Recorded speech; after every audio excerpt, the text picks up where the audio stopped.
E como mai to 2-minute language lessons, the fun and easy way to teach your children or grandchildren common words and phrases in Spanish, French, German, and Hawaiian while they're young and language learning comes naturally to them.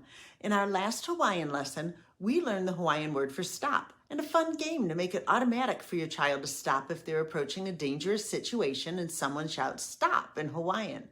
Today, we'll learn the Hawaiian word for go. To tell someone go in Hawaiian, you can say e hele.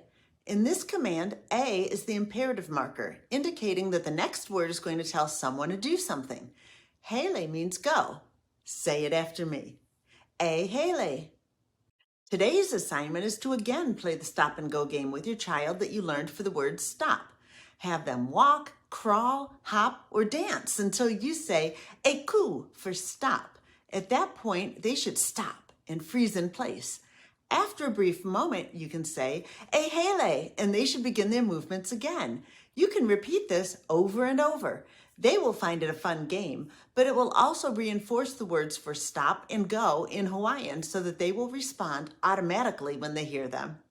If you like interacting with your child or grandchild in multiple languages by playing simple language games with them, please subscribe to my channel. By spending just 2 minutes each day learning one new word in one new language, you'll soon be speaking with your children in Spanish, French, German, and Hawaiian. You can start with any word you want, but since some lessons build on the previous ones, you may want to click here for the playlist Language Lessons with Lori and start at the beginning. Mahalo.